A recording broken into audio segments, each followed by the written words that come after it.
Hello students, मैं Gulveer Sharma, bio faculty at CVPS integrated star course. आप सब जानते हैं कि हम बायो के हर लेसन में 20 क्वेश्चन डिस्कस कर रहे हैं और वो सब क्वेश्चन काफ़ी अच्छे होते हैं और हमें पता चल रहा है आपके रेस्पॉन्स से कि वो आपको फ़ायदा कर रहे हैं। और उसी सीरीज़ में आज हम फिर 20 क्वेश्चन डिस्कस कर रहे हैं और आज का टॉपिक आपका जो है उसका नाम है principles of inheritance and variation. हम इस टॉपिक को आज डिस्कस करेंगे। ये काफ़ी इंपॉर्टेंट टॉपिक है, इसमें काफ़ी क्वेश्चन बनते भी हैं और काफ़ी क्वेश्चन घुमाव फिराव पेच वाले होते हैं। तो उनमें से हमने 20 क्वेश्चन सेलेक्ट किए हैं और अब हम सीधे टॉपिक पर आ रहे हैं। आज का पहला क्वेश्चन हम डिस्कस कर रहे हैं, find out the set of recessive traits selected bye Mendel. ये बिल्कुल शुरुआत जेनेटिक्स में ही से करते हैं कि मेंडल ने पी प्लांट के पाइसम सटाइवम के 7 करेक्टर्स के 7 पेयर ऑफ कंट्राक्शन ट्रेट सेलेक्ट किए थे। यानी हर करेक्टर का एक ट्रेट डोमिनेंट था और एक रिसेसिव था। ये आपको याद करना है, कई बार क्वेश्चन आता है कि कौन सा डोमिनेंट है और कौन सा रिसेसिव है। तो इसमें 4 सेट दिए गए हैं और उन 4 सेट में पूछ रहा है कि 4 सेट में से किसके ट्रेट सारे के सारे रिसेसिव हैं। तो चलिए मैं देखता हूँ। पहला ऑप्शन वायलेट फ्लावर है, ये डोमिनेंट हो गया। जो वाइट फ्लावर था वो रिसेसिव था, इसलिए आंसर तो हो ही नहीं सकता। यहाँ पर वाइट फ्लावर दूसरे ऑप्शन में ये रिसेसिव है, ड्वार्फ रिसेसिव है और येलो सी डोमिनेंट है, इसलिए आंसर ये भी नहीं हो सकता क्योंकि हमें सारे के सारे ट्रेट रिसेसिव फाइंड आउट करने हैं। फिर वायलेट फ्लावर डोमिनेंट हो गया, ये भी आंसर नहीं हो सकता। अब डी ऑप्शन तरफ जाते हैं तो टर्मिनल फ्लावर रिसेसिव है, एक्सियल पोजीशन डोमिनेंट है, येलो पोड गलत हो गया, ग्रीन पोड डोमिनेंट है और येलो पोड रिसेसिव है। तो रिसेसिव पॉइंट में सही है। ग्रीन सीड रिसेसिव है, येलो सीड डोमिनेंट है और कंस्ट्रक्टेड पोड शेप रिसेसिव है, इनफ्लेटेड डोमिनेंट है। तो यहां पर आपको देखना, टर्मिनल फ्लावर रिसेसिव है, एक्सियल डोमिनेंट है, येलो पोड रिसेसिव है, ग्रीन पोड डोमिनेंट है। यहाँ पर ग्रीन सीड रिसेसिव है, येलो सीड डोमिनेंट है। यहाँ पर कंस्ट्रक्टेड पोड रिसेसिव है और इनफ्लेटेड पोड डोमिनेंट है। तो इसका मतलब चारों जो रिसेसिव ट्रेट हैं वो डी ऑप्शन में है, इसे डी ऑप्शन करेक्ट है। और ये क्वेश्चन से दिया गया ताकि आप सारों को लर्न कर लें, कौन सा आ जाए पता नहीं चलता। तो आपको सातों करेक्टर के रिसेसिव डोमिनेंट ट्रेट पता होना चाहिए। और आप ये सब जानते हो कि मेंडल ने अपने सिलेक्शन में कोई भी रूट और लीफ का करेक्टर नहीं लिया है। उसने जो करेक्टर सिलेक्ट किए थे उसमें स्टेम का करेक्टर ड्वार्फ और टॉल, उसमें फ्लावर करेक्टर है और उसमें सीड करेक्टर है, उसमें पोड करेक्टर है। ठीक है, तो ये एक क्वेश्चन के साथ साथ आपको कई क्वेश्चन लर्न करने होंगे। अब इसके बाद जो क्वेश्चन नंबर 2 है वो कहता है हीमोफीलिया। आप सब जानते हो, हीमो नाम आते ही आपको याद आ गया कि तो सेक्स लिंक्ड जीन डिसऑर्डर है और रिसेसिव है। इसकी जीन एक्स क्रोमोसोम पर प्रेजेंट होती है ना, एक्स क्रोमोसोम पर प्रेजेंट होती है। और फीमेल में 2 एक्स क्रोमोसोम होते हैं, इसलिए अगर दोनों क्रोमोसोम पर रिसेसिव जीन आएगी तो फीमेल हीमोफिलिक होगी। और मेल पर क्योंकि एक ही एक्स क्रोमोसोम है, वहां कभी इसका एलील होने का ही दूसरा एलील, इसलिए यहां पर एक ही जीन की प्रेजेंस मेल को हीमोफिलिक कर देगी। तो फीमेल तभी हीमोफिलिक होगी जब उसे पेरेंट से भी रिसेसिव जीन मिले और मदर से मिले। लेकिन जो मेल है वो हीमोफिलिक तभी हो जाएगा जब उसे मदर से रिसेसिव जीन मिल जाए। चाहे मदर कैरियर हो तो 50% चांस होंगे और अगर मदर हीमोफिलिक है तो 100% सन उसके हीमोफिलिक होंगे। अब वो क्वेश्चन कह रहा है कि इस दुनिया में ज़्यादा मेल हीमोफिलिक हैं और कम फीमेल हीमोफिलिक हैं। तो सही कह रहे हैं ये, क्योंकि आपको मैं बताऊं कि जो फीमेल हैं वो 0.4% ही हीमोफिलिक हैं और जो मेल हैं वो 8% हैं। तो इसका मतलब मेल ज़्यादा हैं और वो रीजन क्या है, क्योंकि ये जो सेक्स लिंक्ड रिसेसिव डिसऑर्डर है, एक ही जीन की प्रेजेंस मेल को अफेक्ट कर देगी। इससे क्या निकल के आता है? इससे निकल के आता है कि मेल ज़्यादा होंगे, फीमेल कम होंगे। वहाँ पर ज़्यादा प्रोबेबिलिटी है मदर कैरियर हो तब भी मेल हीमोफिलिक हो जाएगा, और फीमेल के लिए दोनों से जीन आना जरूरी है, और ये काफ़ी रेयर कंडीशंस हो सकती है। तो इसलिए मेल ज़्यादा हो गए और फीमेल कम हुए हैं। अब नेक्स्ट क्वेश्चन अब बढ़ते हैं। ये क्या कहता है? Conditions of A karyotype 2n plus minus 1 2n plus minus 2, यानी जीनोम में किसी पर्टिकुलर पेयर में या तो एक क्रोमोसोम घट रहा है या बढ़ रहा है, या दूसरे में 2 क्रोमोसोम घट रहे हैं या बढ़ रहे हैं।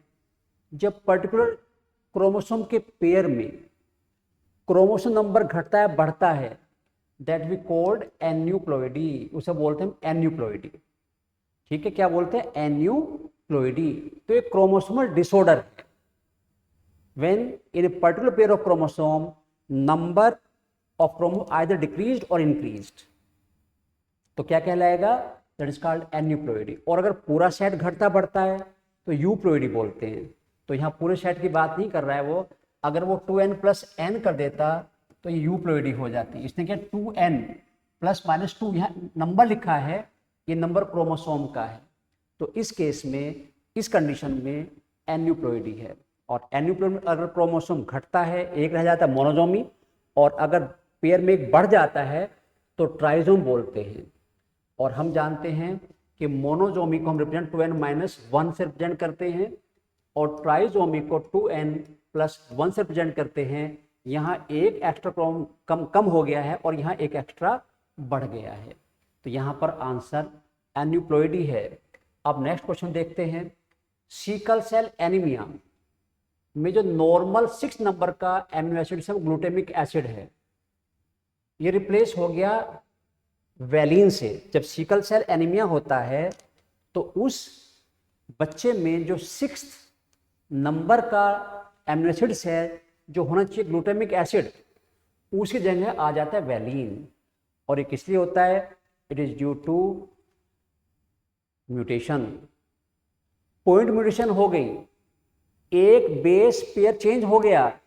जहां GAG था, किसके लिए? ग्लूटामिक एसिड के लिए होता है, ग्लूटामिक एसिड। वहां पर क्या हुआ? वहां पे GUG which is for valine.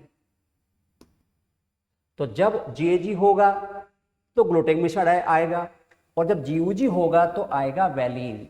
तो इसका मतलब क्या कहना चाह रहा है ये कि GUG रिप्लेस्ड, GUG आ गया है, उसको किसको रिप्लेस किया है? GAG को। तो वो कह रहा है वैलिन के लिए कौन सा कोडॉन होगा? तो वैलिन के लिए होगा GUG। तो ये जेनेटिक कोड वाला क्वेश्चन है। जब जेनेटिक कोड आप पढ़ते हो तो आप 64 ट्रिपलेट कोडॉन पढ़ते हो, उसमें आप कहते हो जी एक तो इनिशिएटर कोडॉन AUG और 3 स्टॉप कोडॉन हैं, और stop codon are not for any amino acid. अगर मैं ये कहूँ कि 60 ट्रिपलेट कोडॉन में से कितने कोडॉन एमिनो एसिड के लिए होते हैं, तो आपका जवाब होगा 61, क्योंकि all 64 codon are not for amino acid. ये फिक्स है, ये आपको लर्न करना पड़ेगा।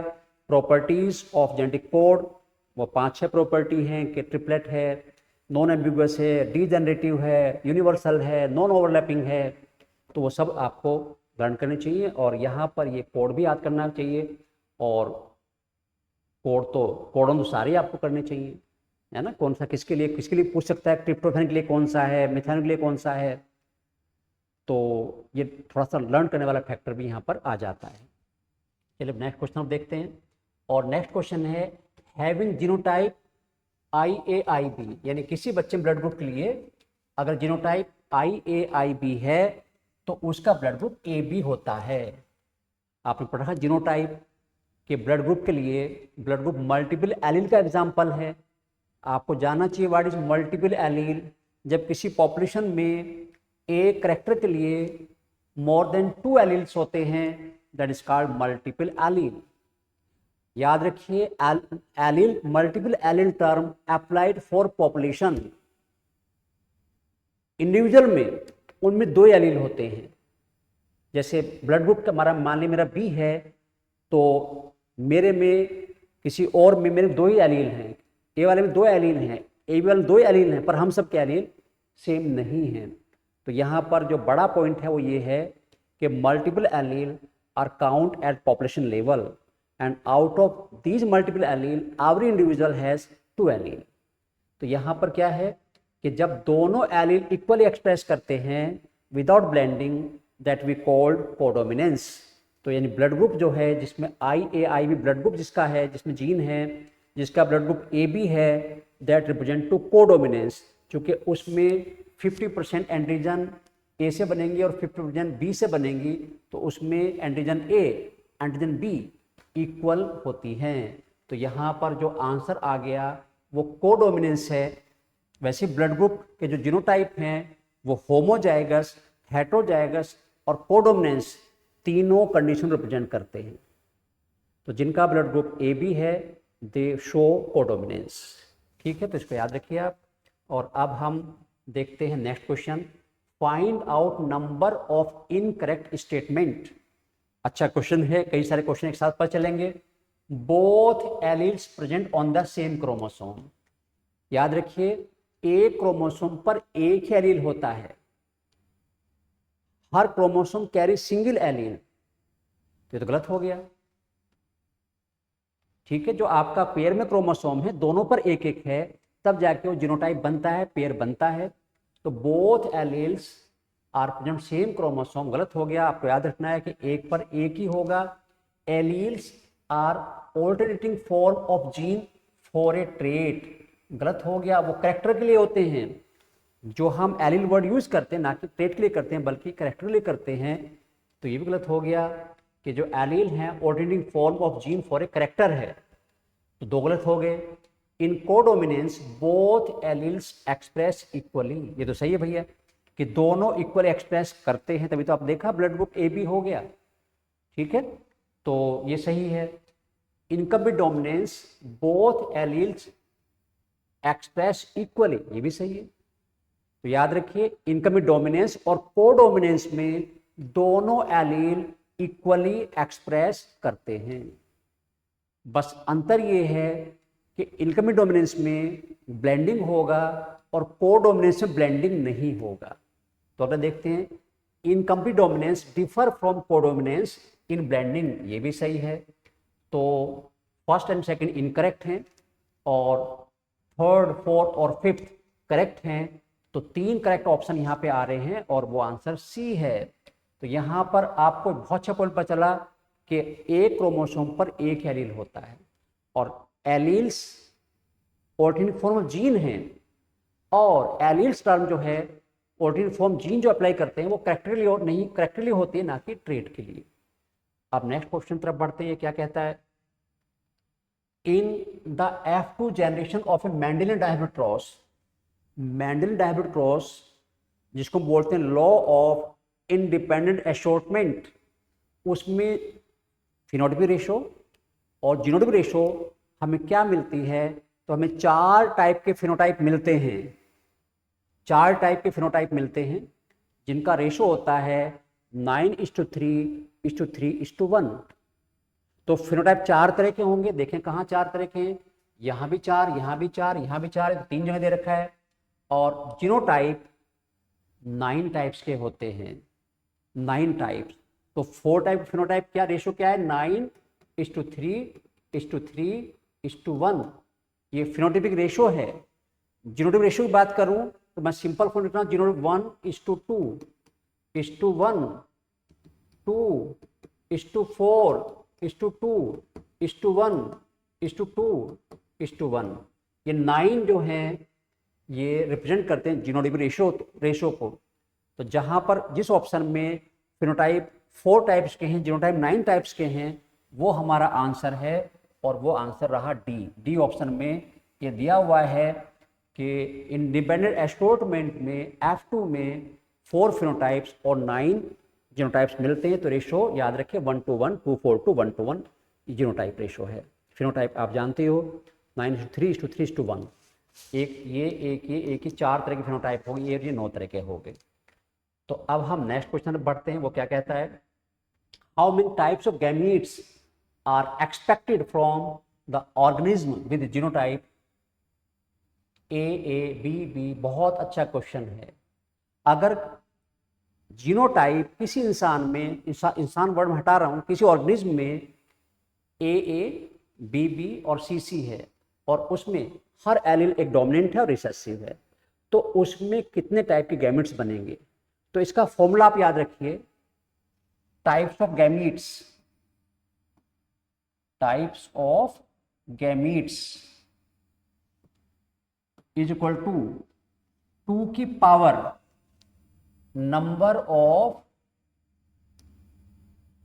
Heterozygous genotype.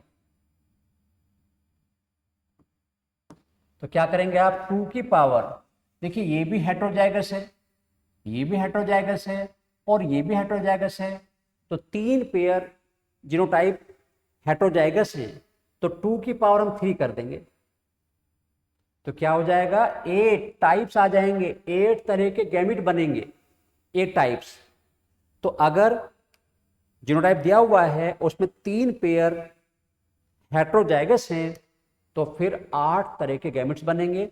और इसी को थोड़ा मैं ये पूछूं आपसे, अगर ये हो जाए ए बी सी, तो क्या हो जाएगा, यहाँ तो ये होमोजाइगस है, ये और ये हेट्रोजाइगस, 2 पेयर हेट्रोजाइगस है, 2 की पावर 2, तो क्या हो जाएगा, फिर बनेंगे 4 टाइप्स, फिर 4 टाइप्स के बनेंगे। तो आप कुछ भी दे दे वो, तो आप काउंट कर लो क्या कि कितने पेयर हेट्रोजाइगस हैं, तो उससे टाइप्स ऑफ गैमीट्स आ जाएंगे, 4 तरह गैमीट बनेंगे। चलिए, एक अच्छा क्वेश्चन पता चल गया आपको। और अब मैचिंग वाला क्वेश्चन है, क्या कहता है, मैचिंग वाले क्वेश्चन तो कई क्वेश्चन मिल के आते हैं, और यहाँ पर काफ़ी कुछ पता भी चलता है और काफ़ी कुछ पता होना भी चाहिए। इनकम्प्लीट डोमिनेंस में आता है इंटरमीडिएट ट्रेट, ठीक है, इसका सेकंड हो गया, और 3 में सेकंड है, इसलिए एकदम आंसर नहीं आएगा।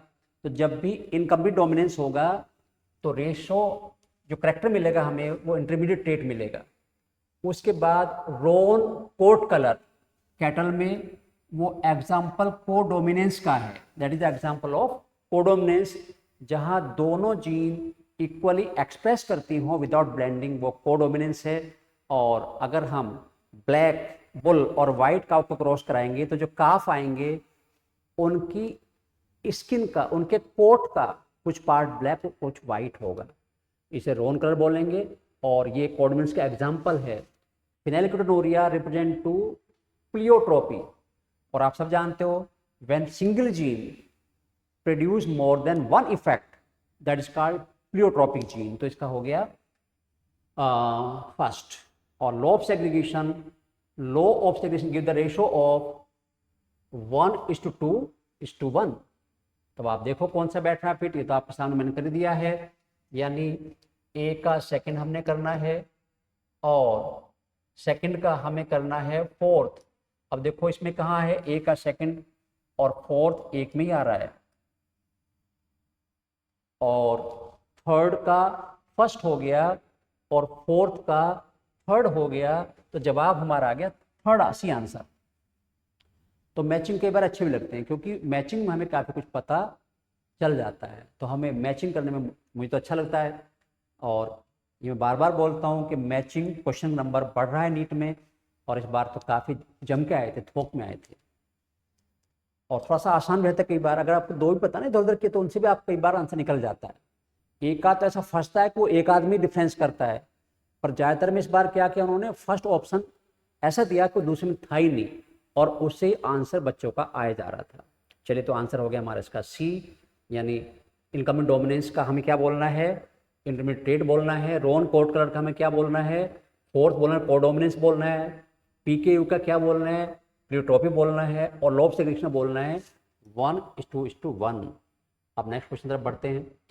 Which is abnormal condition in human. हम सब जानते हैं कि ह्यूमन में जो क्रोमोसोम हैं वो 44A हैं, चाहे मेल हो चाहे फीमेल हो। These chromosome does not cause any difference, ये मेल और फीमेल इक्वल हैं। उसके बाद क्या होगा, जो सेक्स पेयर है वो XY मेल में है ना, ये मेल में है, और 44A प्लस XX फीमेल है, ये नॉर्मल कंडीशन है, ठीक है। और इसमें इन्होंने 44A प्लस वाई दिया, सही है, कोई दिक्कत नहीं, मेल कंडीशन आ गई। इसमें इन्होंने दिया 22 पेयर्स प्लस XY, बिल्कुल सही है, 44 22 पेयर्स हम बोल सकते हैं, ये भी सही है। यहाँ पर दिया 44A plus X female condition है, लेकिन बी ऑप्शन में दिया 44 प्लस X0, यानी यहाँ पर उसमें सेक्स क्रोमोसोम एक ही है। ये तो टर्नर सिंड्रोम की बात हो, टर्नर सिंड्रोम हो गया, क्योंकि टर्नर सिंड्रोम में एक ही सेक्स क्रोमोसोम होता है, so that has 45 total chromosome. तो जो कंडीशन एबनॉर्मल हुई वो 44 प्लस X0 है, ये ना ही हो तो अच्छा है। जिनके है बस अब क्या कहें, वो क्या से क्या हो जाता है वो वही जानते हैं जिनके साथ ये कंडीशन मौजूद है। तो वी शुड हैप्पी, आप सब खुश होना चाहिए कि ये कंडीशन नहीं है, आप सब में नॉर्मल कंडीशन है। और अब नेक्स्ट क्वेश्चन देखते हैं क्या कहता है। A normal man and a normal women both having one of their parents albino, जो मम्मी है और पापा हैं उनका या तो मम्मी या पापा एल्बिनो थे, और एल्बिनो रिसेसिव जीन डिसऑर्डर है। अगर स्मॉल ये एल्बिनो होगा, ये एल्बिनो नहीं होगा, no albino, it is not albino, नहीं है ये, और ये भी एल्बिनो नहीं है। अब हुआ क्या कि फादर का एक पेरेंट्स एल्बिनो है और वो खुद नॉर्मल है, इसका मतलब उसमें ये कंडीशन है वो हेट्रोजाइगस है, खुद वो हेट्रोजाइगस है। ऐसी मदर का एक पेरेंट एल्बिनो है तो मदर भी हेट्रोजाइगस है, क्योंकि आपको पता है रिसेसिव डिसऑर्डर होमोजाइगस कंडीशन में अपने आप को एक्सप्रेस करता है, हेट्रोजाइगस में नहीं करता। तो इसका मतलब क्या है, जो एग्जिस्टिंग मदर फादर हैं उनका जीनोटाइप ये होगा। अब इनसे जो बेबी होंगे उनमें कंडीशन एल्बिनो की क्या होगी, कितने परसेंटेज होगी वो हम देखनी है। तो हम चेकर बोर्ड देख लेते हैं। ए मान लीजिए फादर है, ए मदर है, ए जहां रिसेसिव दोनों हो जाएंगे वो क्या हो जाएगा, दैट विल बी एल्बिनो, वो होगा एल्बिनो, ये हुआ एल्बिनो। तो अगर मदर और फादर हेट्रोजाइगस हैं, मदर और फादर हेट्रोजाइगस हैं तो वो खुद एल्बिनो नहीं होंगे, पर उनके 4 में से एक बच्चे की जो पॉसिबिलिटी है वो एल्बिनो होने की हो सकती है, इसलिए 25% चांस होंगे। अब देखते किस ऑप्शन में ये 25, ये रहा देखो 25% बी ऑप्शन दिया हुआ है। अभी आपने सोल्व करके देखा है, उसमें 4 में से एक बच्चा एल्बिनो आ रहा है, इसलिए 25% चांसेस हैं। और हम और आगे क्वेश्चन देखते हैं। ये क्वेश्चन फिर मैचिंग का है और ये सिंड्रोम की बात कर रहे हैं, क्रोमोसोमल और जीन डिसऑर्डर दोनों के ऑप्शन हैं। डाउन सिंड्रोम तब पैदा होता है जब 21st पेयर में एक्स्ट्रा क्रोमोसोम ऐड हो जाता है, यानी 2n+1 हो जाता है, trisomy of 21st pair of chromosome. जिस बच्चे में 21st पेयर में 2 के बजाय 3 क्रोमोसोम हैं वो डाउन सिंड्रोम होता है। ये हमें पढ़ना है, लैंगडोंग डाउन ने इसको समझाया था, है ना, 1866 में। तो उनके नाम पर डाउन सिंड्रोम है। और जो क्लीनेफेल्ड सिंड्रोम है वो सेक्स ट्राइसोमी की वजह से होता है, यानी सेक्स पेयर में एक एक्स्ट्रा क्रोमोसोम आ जाता है, ठीक है, एक्स्ट्रा क्रोमोसोम, और वो क्या होता है, XXY होता है। इसके सिम्टम्स क्या हैं, इसके जो फीचर्स हैं वो कैसे कैसे होते हैं, क्या ये फर्टाइल है, स्ट्राइल है, ये सब आपको पढ़ लेना चाहिए। ये क्वेश्चन एक तरह रिवीजन करने के लिए भी हैं। हम क्वेश्चन ऐसे रखते हैं जिसमें एक क्वेश्चन में कई चीज़ें पूछी जा सकें या कोई कॉन्सेप्ट बेस्ड क्वेश्चन हो। चलिए, तो इसका हो गया 4।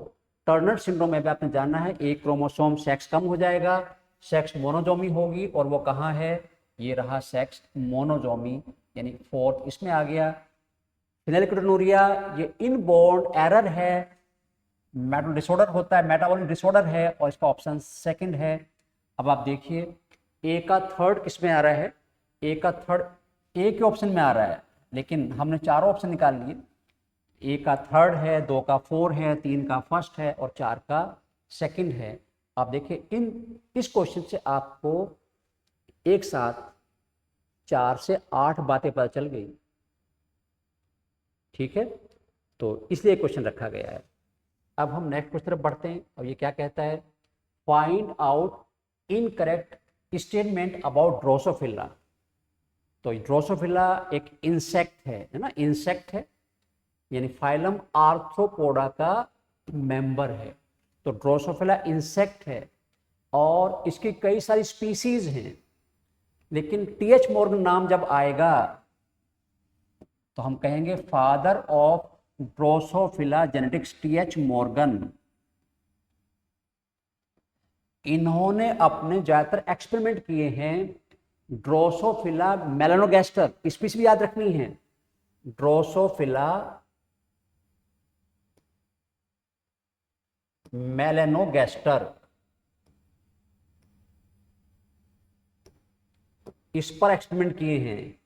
तो टीएच मॉर्गन ने क्योंकि ज्यादातर एक्सपेरिमेंट किए हैं ड्रोसोफिला मेलानोगैस्टर पर, so he is famous as father of Drosophila genetics.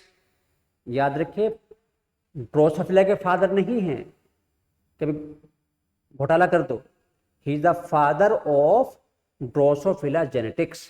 और जो ड्रोसोफिला है इसका यूज हम करते हैं जेनेटिकल रिसर्च में।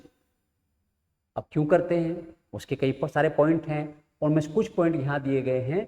हम देखते हैं उनमें से कौन सा ऐसा पॉइंट है जो उस पर रिसर्च के लिए फिट नहीं बैठता। They could grow in synthetic media, बिल्कुल सही है।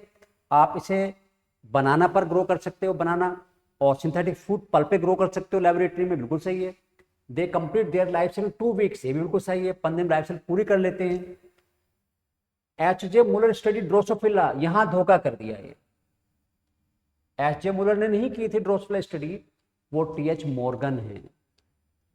और मैं एच.जे. मुलर की बात करूं, नाम वैसे बोल रहा हूं, he made first artificial mutation in Drosophila. दुनिया की पहली जो आर्टिफिशियल म्यूटेशन करने वाले हैं ड्रोसोफिला में 1927 में by the help of X rays, वो एच.जे. मुलर हैं। तो लेकिन he is not made study on melanogaster. Large protein produce करती है, बिल्कुल सही है, इसमें गलत नहीं है। तो यानी इनमें से जो 3 ऑप्शन वो सही हैं, सी ऑप्शन इनकरेक्ट हो गया। अगर यहाँ टीएच मॉर्गन होता तो ये भी सही होता, पर चूंकि एक तो गलत देना ही था उनको। अब हम अगले क्वेश्चन की बात कर रहे हैं, 2 plants with black flower and other with white flower. जब उनका हम क्रॉस कराते हैं एक्सपेरिमेंट में तो हमें ग्रे जनरेशन मिलती है, ग्रे। अच्छा, ब्लैक और वाइट का जो इंटरमीडिएट ट्रेट है वो ग्रे ही होता है।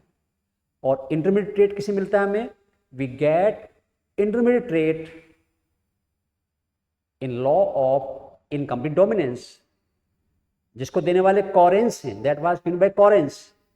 और इसका एक एग्जाम्पल हमने पढ़ा है, अरेटिनम, स्नैप ड्रैगन या डॉग फ्लावर प्लांट, वो इसका एग्जाम्पल है। तो अगर आप क्रॉस कराओगे किसका, ब्लैक का वाइट से कराओगे तो क्या होगा, हेटेरोजाइगस जीनोटाइप बनेगा। ये जीन ब्लैक कलर बनाएगी, ये वाइट बनाएगी, ब्लेंडिंग होगा, दोनों मिक्स होने से आ जाएगा ग्रे कलर। कैसे ग्रे आ जाएगा, ग्रे कलर। तो जब भी इंटरमीडिएट करेक्टर आता है तो वो लॉ ऑफ इनकम डोमिनेंस है, दोनों जीन एक्सप्रेस कर रही हैं। यहाँ पर ध्यान दीजिए, पहले क्वेश्चन आ चुका, पूछ चुके हम ऐसे ही। इनकमिंग डोमिनेंस में दोनों जीन इक्वली एक्सप्रेस करती हैं, कोडोमिनेंस में भी दोनों जीन इक्वली एक्सप्रेस करती हैं। अंतर केवल ब्लेंडिंग का है। ब्लेंडिंग हो जाएगा तो इंटरमीडिएट ट्रेट आएगा, और ब्लेंडिंग नहीं होगा तो एक ही ऑर्गेनिज्म में हमें दोनों ट्रेट देखने को मिल जाएंगे। अब यहाँ थोड़ा सा क्वेश्चन में और मॉडिफाइड कर रहा हूं। अगर हम बात करें ग्रे का क्रॉस व्हाइट से करा दें, ऐसा क्वेश्चन आया हुआ है स्नैपड्रैगन का इसी बार, इसलिए मैं इसे ऐड कर रहा हूं उसका, उस जैसा क्वेश्चन, तो कैसी प्रोजनी मिलेगी? तो ग्रे का क्या होगा? ग्रे का आपने देखा बी, व्हाइट क्या होगा? B B. तो आपको अगर ऐसा क्रॉस कराते हो तो उस क्रॉस में हमें क्या मिल जाएगा? कितने ब्लैक मिलेंगे, कितने व्हाइट और कितने ग्रे मिलेंगे, हम उसकी बात कर रहे हैं। तो ये तो हो गया ग्रे, दैट इज ग्रे, ये वाइट, ग्रे, वाइट। तो इसमें याद रखिए ब्लैक नहीं आएगा। ये क्वेश्चन बन सकता है कौन सा नहीं आएगा, कौन से कितने परसेंट आएगा? तो 50% आएंगे ग्रे और 50% आएंगे वाइट। तो this question, like this question is asked, वहाँ पे स्नैपड्रैगन का था, पिंक फ्लावर प्लांट का था, और उसी को मैच करते मैंने क्वेश्चन आपसे पूछा, आपको बताया। अब नेक्स्ट क्वेश्चन देखते हैं। Mendel did not know about, देखिए मैंडल ने काफ़ी काम किया, बेचारे ने मेहनत की, 1856 से लेकर 1863 तक एक्सपेरिमेंट करता रहा पी प्लांट पर, बहुत अच्छे कंक्लूजन दिए, लेकिन लाइफ में उसे किसी ने नहीं जाना। डेथ हो गई 1884 में। डेथ के 16 साल बाद Hugo de Vries, Tschermak and Correns ने मैंडलिन को स्टडी किया, मैंडल को नहीं, मैंडलिन को स्टडी किया और पाया कि ही वाज परफेक्टली करेक्ट। और after that Mendel got name and fame after 16 year of his death. चलिए खैर, वो तो दुख भरी अच्छी भरी कहानी जो भी है, लेकिन मैंडल क्या नहीं पता था? Mendel did not know about blending, उसे ब्लेंडिंग बारे में कोई नॉलेज नहीं थी, क्योंकि जो ब्लेंडिंग है यानी जो इनकमिंग डोमिनेंस है that is discovered after Mendel. ऐसी जो कोडोमिनेंस है it was not known by Mendel, ये भी मैंडल के बाद में डिस्कवर हुआ है। और प्लियोट्रॉपी ये भी मैंडल के बाद की है, Mendel did not know about that. तो ये सारे जो इसमें लिखी phenomena, these are post Mendelism, ये मैंडल बाद की कहानी को रिप्रेजेंट कर रहे हैं। इसलिए मैंडल को इन तीनों का नहीं पता था, इसलिए फोर्थ ऑप्शन बना दिया उन्होंने, ऑल ऑफ दीज। ये जो टर्म लिखी हुई हैं, ये फिनोमिना लिखी हुई हैं, मैंडल इनके बारे में कुछ भी नहीं जानता था। चलिए खैर, लेकिन वो जो जना के गए हैं, हमें बता के गए हैं that is the base of genetics, father of genetics, ऐसे नहीं बन गए वो। और अब अगले क्वेश्चन देखते हैं। Match column first with column second. Erythroblastosis, आपने पढ़ा है ब्लड ग्रुप के साथ कि जब मदर RH नेगेटिव होती है, फादर RH पॉजिटिव होता है, ऐसी शादी नहीं हो सकती। मैं कोई ड्रामा गुंडेगर्दी नहीं कर रहा हूँ, लेकिन जेनेटिकली ये मैरिज अनफिट मानी जाती है।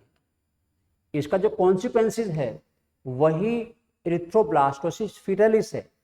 अब इसकी पूरी डिटेल तो हम जब क्लास चलेगी, लेक्चर चलेगा, वहाँ पर करेंगे, लेकिन इरिथ्रोब्लास्टोसिस कंडीशंस में अपियर बोल रहा हूँ, हमेशा हो ऐसा नहीं, में appear in that condition when mother is RH negative and father is RH positive.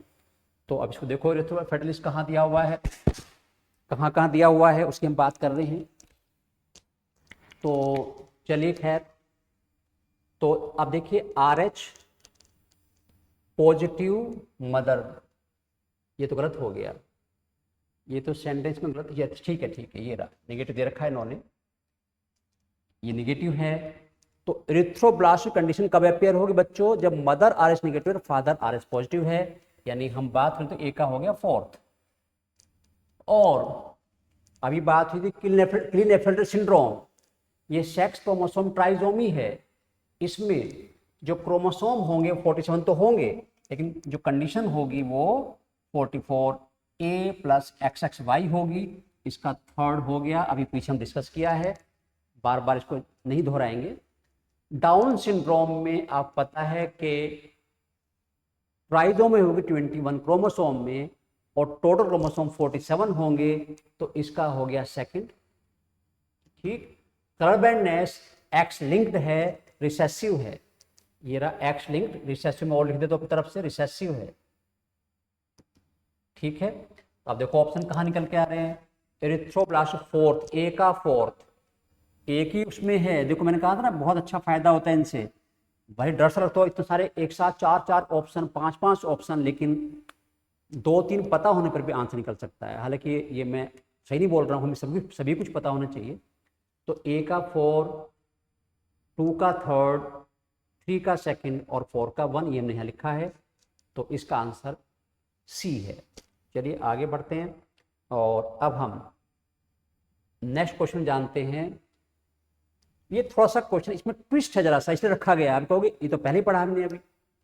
Erythroblastosis फिटलिस occurs when, ये कंडीशन कब आती है? तो अभी आपने जाना है कि जब मदर निगेटिव हो और फादर पॉजिटिव हो तो ये कंडीशन आती है, आ सकती है। लेकिन इससे और आगे का आंसर तब होगा जब फीटस पॉजिटिव हो और मदर निगेटिव हो। ये उससे आगे का आंसर हो गया। याद रखिए, एक क्वेश्चन वो कहते हैं कि every question has 4 option, you have to find the best one. उनमें बेस्ट कौन सा आपको फाइंड करना होता है। तो अब सही तो ये भी है, अभी पीछे हमने जाना है कि मदर निगेटिव फादर पॉजिटिव हो, पर उससे अच्छा ऑप्शन जिन्होंने क्या दिया है कि mother is negative and foetus is positive. इस केस में होगी, अगर मदर निगेटिव है और फीटस में निगेटिव हो गया तो फिर तो कोई दिक्कत आएगी नहीं, इरिथ्रोब्लास्ट फीटल होगी नहीं। तो मैरिज हो जाए ठीक है, उससे समस्या हो सकती है, लेकिन समस्या कब होगी? जब फीटस पॉजिटिव है और मदर निगेटिव। तो बेस्ट आंसर यहां पर क्या हुआ? When mother is RH negative and foetus is RH positive. और वैसे मैं थोड़ा और गहरे में जाऊं तो actually first foetus is positive और मदर निगेटिव, कोई दिक्कत नहीं, बर्थ हो जाएगा उसका। हमेशा फर्स्ट पॉजिटिव के बाद जो नेक्स्ट पॉजिटिव है उसमें इरिथ्रोब्लास्टोसिस फिटलिस होती है। ये और आगे क्वेश्चन हो गया।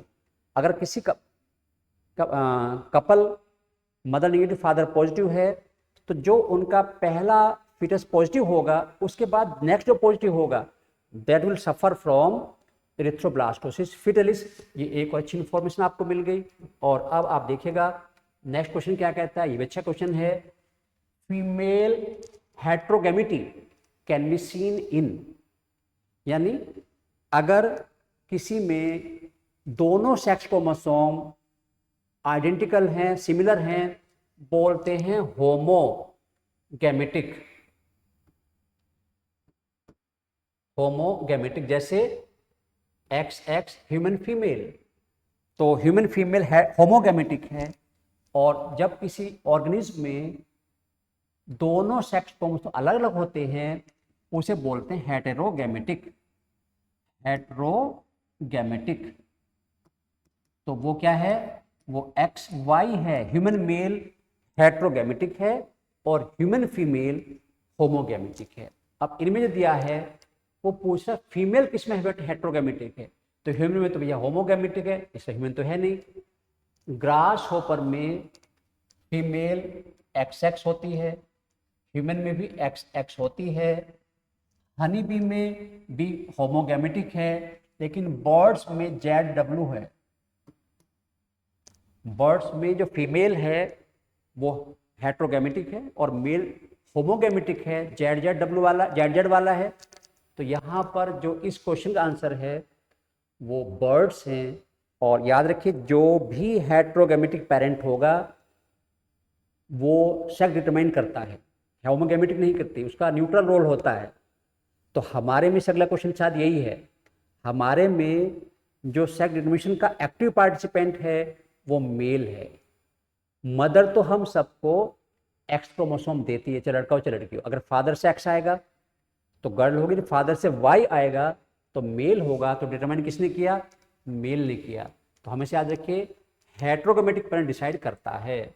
चलिए अब नेक्स्ट क्वेश्चन देखते हैं। ये तो यही क्वेश्चन जो मैं अभी बात कर रहे थे।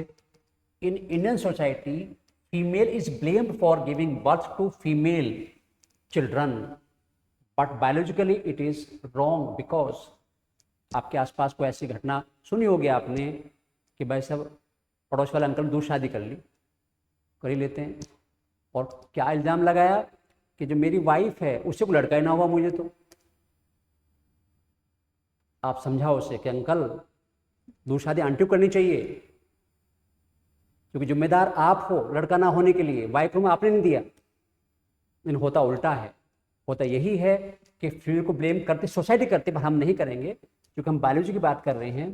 तो क्या कह रहा है, female has both x chromosome. हाँ भी सही है, इसकी हम बात नहीं करते, अब ये गलत नहीं कह रहे इसको हम। फीमेल इज होमोगैमेटिक, ये भी सही है। मेल इज हेट्रोगैमेटिक, ये भी सही है। Female has no role in sex, ये तो हम नहीं कह सकते, क्रोमोसोम तो आएगा एक्टर रोल भले ना हो।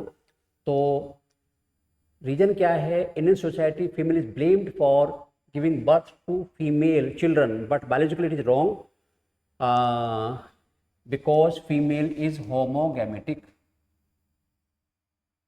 बेस्ट आंसर यहाँ पे निकल कर रहा, फीमेल होमोगैमेटिक है, वो डायरेक्ट रोल प्ले नहीं करेगी, उसे ब्लेम नहीं किया जाना चाहिए, क्योंकि जो हेट्रोगैमेटिक पेरेंट होगा वो एक्टिव रोल प्ले करेगा डिटर्मिनेशन में, वही क्रोमोसोम प्रोवाइड करेगा मेलनेस का, और वो मेल के पास है, इसलिए सोसाइटी ब्लेम करना गलत है। तो बायोलॉजिकली ये गलत हो गया, हम नहीं कह सकते, सोसाइटी कुछ भी कहती रहे, और ब्लेम नहीं करना चाहिए हमें, क्योंकि फीमेल होमोगैमेटिक है।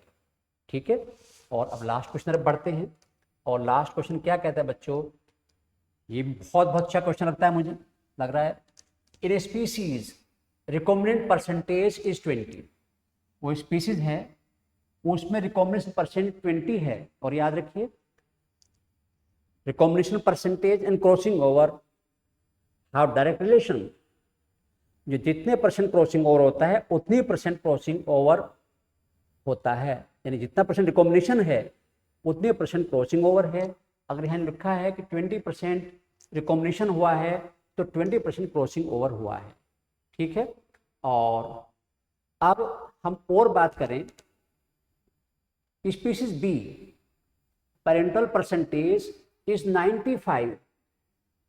स्पीसीज बी में याद रखो जो रिकॉम्बिनेशन है वो दोनों पेरेंट से अलग इंडिविजुअल पैदा करता है, तो यहाँ पर यानी 20% बच्चे जो दोनों पेरेंट से अलग है, रिकॉम्बिनेशन ने वर्ड किया, और जो स्पीसीज बी है यहाँ पर 95% पेरेंट जैसे हैं, पेरेंट जैसे, यानी यहाँ पर 5% रिकॉम्बिनेशन हुआ है। तो स्पीसीज ए में रिकॉम्बिनेशन परसेंट 20 है और यहाँ पर रिकॉम्बिनेशन परसेंटेज 5 है। जो दोनों पेरेंट से अलग बच्चे हैं वही रिकॉम्बिनेशन शो करते हैं। यहाँ पर 95% पेरेंट जैसे हैं, इसके अंदर 5% पेरेंट से अलग हैं और वो रिकॉम्बिनेशन परसेंटेज 5 है। और ये भी याद रखिएगा, बिल्कुल ध्यान सुनिएगा, जीन जितनी क्लोजली प्रेजेंट होंगी they will show high linkage. तो अगर रिकॉम्बिनेशन कम हो रहा है, क्रॉसिंग ओवर कम हो रहा है, तो जीन पास पास हैं और उनके बीच में क्रॉसिंग ओवर नहीं हो रहा। तो अब हमें समझ में आया कि भाई यहाँ पर स्पीसीज बी में रिकॉम्बिनेशन कम हुआ है, जीन पास पास हैं। इसी स्पीसीज ए में थोड़ा ज़्यादा हुआ है, जीन थोड़ा दूर दूर हैं, और जीन दूर हैं तो लिंकेज कम है, जीन पास हैं तो लिंकेज ज़्यादा है। तो अब इसके बेस पर क्या ऑप्शन बने हैं, species A has closely present gene then B, गलत हो गया क्योंकि यहाँ 20% है, 5% है, यहाँ पर 20 पर जितने परसेंट बढ़ेगी उतने जीन दूर होंगी। तो 5 में जीन पास हैं और 20 में जीन दूर हैं, तो गलत हो गया। Species A has more, species B has more crossing over, नहीं 5% हुआ है, यहाँ 20% हुआ, गलत हो गया ये भी। स्पीसीज ए सेंटीमॉर्गन यूनिट इज 20, ये सही है लेकिन ये गलत हो गया। याद रखिए जितने परसेंट क्रॉसिंग ओवर होता है उतनी परसेंट सेंटीमॉर्गन यूनिट होती है। अच्छा क्वेश्चन है, तो 1% crossing over is equal to 1 centimorgan unit, तो ये गलत हो गया क्योंकि 95 नहीं है। अगर मैं बात करूं यहाँ 5 होना चाहिए था सेंटीमॉर्गन यूनिट, यहाँ 95 दे दिया। Species B has high linkage, yes ये सही है, कि ज़्यादा लिंकेज जिसकी वजह से रिकॉम्बिनेशन कम हुआ है, देन स्पीसीज ए। तो यानी डी ऑप्शन सही है। यहाँ पर इस क्वेश्चन को देने से मतलब ये था कि आप लिंकेज जाने, क्रॉसिंग ओवर जाने, रिकॉम्बिनेशन जाने और उनके बीच में क्या का रिलेशनशिप है, वो एक बड़ी क्लास में ही होगा। जब कोई लेक्चर हमारा होगा तो आप उसमें जुड़ सकते हैं। टाइम हम आपको बताते रहेंगे और 20 अच्छे क्वेश्चन आपको हम डिस्कस कर लिए हैं और मुझे लगता है कि मुझे अभी कुछ और क्वेश्चन डिस्कस करने चाहिए। तो एक क्लास हो सकता है मैं और ले लूँ इस क्वेश्चन की, और क्वेश्चन निकाल के, ताकि आपका एक बड़ा लेसन है और एक fact base, logical base question काफ़ी आते हैं। लेकिन फिर भी कोशिश की गई है कि आपको काफ़ी कुछ मिले। तब आपकी जिम्मेदारी है, इन क्वेश्चन के आंसर से मतलब नहीं है, वो आंसर क्यों आया उससे मतलब होना चाहिए। ये रटना नहीं कि ए का बी, डी का डी, हमेशा याद रखो ऐसा क्यों है, लॉजिकल आपका आंसर होना चाहिए। तो वो एक अच्छी अप्रोच होती है। तो जैसे हम बाद में बोलते हैं कि आप इस वीडियो को ज़रूर अच्छी तरह से एनालाइज करें, अच्छी लगे तो लाइक और शेयर भी करना चाहिए, क्योंकि इससे क्या होता है, अच्छा लगता है। और मैंने देखा आजकल लोग फ़ोन करके कहते हैं यार तूने मेरी वीडियो नहीं देखी, जरा लाइक तो कर दे, इससे करवा दे। तो ऐसा मैं नहीं कह रहा हूँ, पर आपको देखना है, अच्छा लगता तो जरूर करिएगा। और एक नेक्स्ट लेसन के फिर तैयार रहिएगा। कुछ दिन बाद फिर हम एक नए लेक्चर के साथ फिर अवेलेबल होंगे। तो thanks for today and see you in next lecture.